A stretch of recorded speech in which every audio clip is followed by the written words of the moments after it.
Anda telah mengunduh podcast yang dipaparkan oleh Pendeta Dr. Erastus Sabdono ini dari truth.id/voice. Selamat mendengarkan podcast ini. Shalom saudaraku sekalian, salam sejahtera. Kebenaran hari ini berjudul Percaya yang Luar Biasa. Menjadi persoalan bagi orang Kristen yang belum dewasa ketika Allah yang disembah dan diakui ada ternyata tidak nyata dalam kehidupan ini. Tidak nyata artinya tidak dialami secara fisik dan tidak dapat dirasakan dengan indera manusia. Seperti misalnya tidak mendapat penglihatan, tidak diangkat ke surga, tidak pernah mendengar suara Tuhan secara harfiah dengan telinga secara audible, tidak pernah melihat sesuatu secara fisik atau tidak pernah melihat penampakan Tuhan Yesus, tidak pernah melihat penampakan malaikat dan lain-lain, seperti yang disaksikan oleh beberapa orang. Ini menjadi persoalan bagi mereka yang belum dewasa. Tentu bagi orang percaya yang dewasa hal itu bukan persoalan sama sekali. Mengapa menjadi persoalan?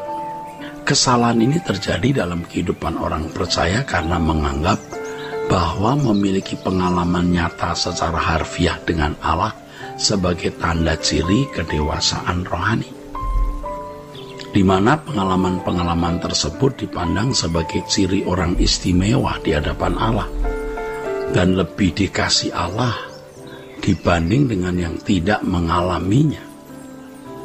Saudaraku, seorang pengalaman dengan Tuhan menjadi tidak lengkap ketika ia tidak dapat dialami dengan cara demikian. Jadi seolah pengalaman dengan Tuhan menjadi tidak lengkap ketika Allah tidak dapat dialami dengan cara demikian. Jadi menurut mereka Allah harus dialami dengan cara harfiah. Orang Kristen yang percaya kepada Tuhan hanya karena tanda-tanda lahiriah atau hal-hal yang bersifat spektakuler adalah orang-orang Kristen invalid. Seperti seorang cacat fisik yang membutuhkan kayu penopang.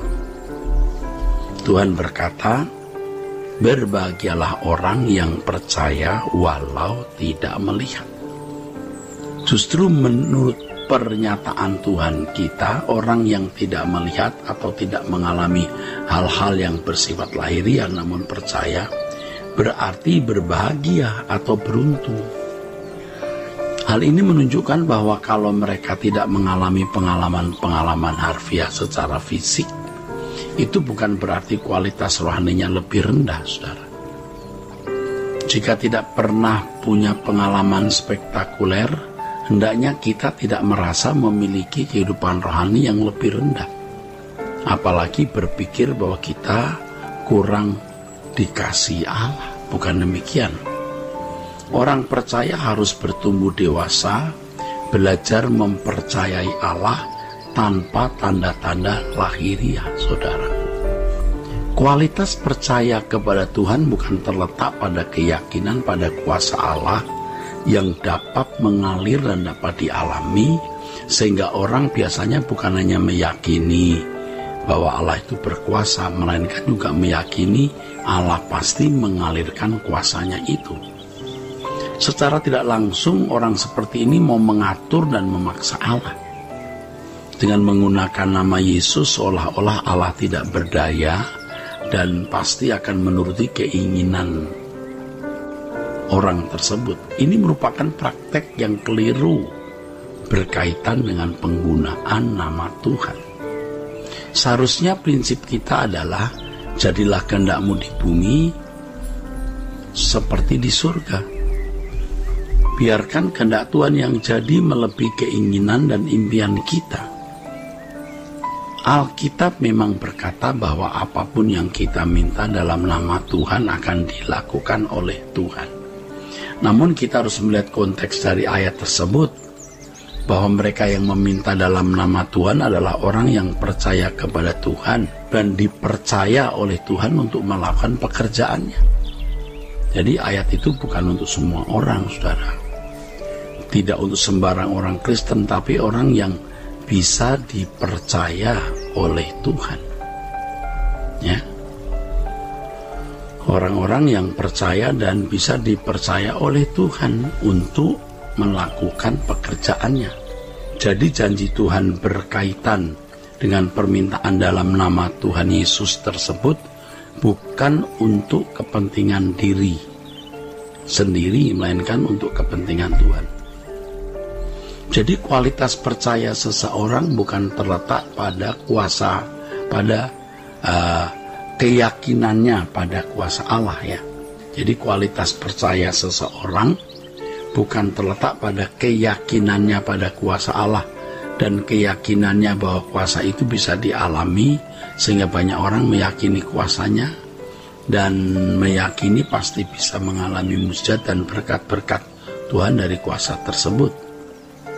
Kualitas percaya orang percaya itu, kualitas percaya kita, saudara, ditentukan oleh kesediaan kita menerima apapun yang harus kita alami tanpa menuntut Allah berbuat sesuatu sesuai keinginan kita. Jadi kalau kita percaya, itu disertai kesediaan untuk menerima apapun yang harus kita alami, apapun yang harus kita jalani, tanpa menuntut Allah berbuat sesuatu sesuai dengan keinginan kita sendiri. Saudaraku, ketika seseorang tetap mempercayai Allah tanpa syarat, hal tersebut membuktikan kualitas percayanya. Inilah percaya yang luar biasa. Untuk memiliki kualitas percaya seperti ini, jadi percaya itu berarti menerima apapun yang kita harus alami dan jalani tanpa menuntut Allah berbuat sesuatu sesuai dengan keinginan kita. Untuk memiliki kualitas percaya seperti ini memang tidak mudah, saudara. Murid Yesus yang selalu bersama dengan Yesus saja juga masih mempertanyakan kapan Tuhan akan memulihkan kerajaan Israel jasmani. Coba, masih mau berkat dan tanda-tanda lahiriah. Hal ini menunjukkan bahwa mereka belum sepenuhnya memiliki kualitas percaya yang luar biasa ketika awal mulai kebangkitan Tuhan itu. Jadi setelah Tuhan bangkitkan, mereka pun masih belum mengerti bagaimana percaya dengan benar. Mereka masih menuntut Tuhan melakukan apa yang mereka ingini. Namun melalui proses panjang, para murid akhirnya mengerti dan menghidupi kualitas percaya yang luar biasa. Hal ini terbukti ketika mereka berani mempertaruhkan nyawa demi iman kepada Tuhan tanpa syarat. Akhirnya murid-murid tidak lagi menuntut Tuhan melakukan sesuatu bagi mereka, tetapi sebaliknya mereka menyerahkan diri dalam kepercayaan penuh bahwa Allah memelihara jiwa mereka. Jika para murid mengalami proses panjang untuk mencapai kualitas percaya yang benar ini, begitu pula dengan kita. Kita akan mengalami proses panjang, saudaraku, untuk mencapai titik ini, percaya yang benar ini, asalkan bersedia diubah oleh Tuhan. Kesediaan kita untuk diubah dan memiliki percaya yang benar tersebut akan tercermin dari kehidupan kita yang tidak menuntut Tuhan, tetapi kita menjalani hidup ini dalam percaya kepadanya, walau apapun yang kita harus jalani. Ketakutan dan kekhawatiran kita pasti luluh dan tidak ada apa-apanya dibanding dengan kepercayaan kita terhadap kebijaksanaan Tuhan yang sempurna. Inilah yang akan membawa kita memiliki kualitas percaya yang luar biasa, sehingga kita bisa mengikuti jejak Tuhan. Penuh berkati saudara, sola gracia.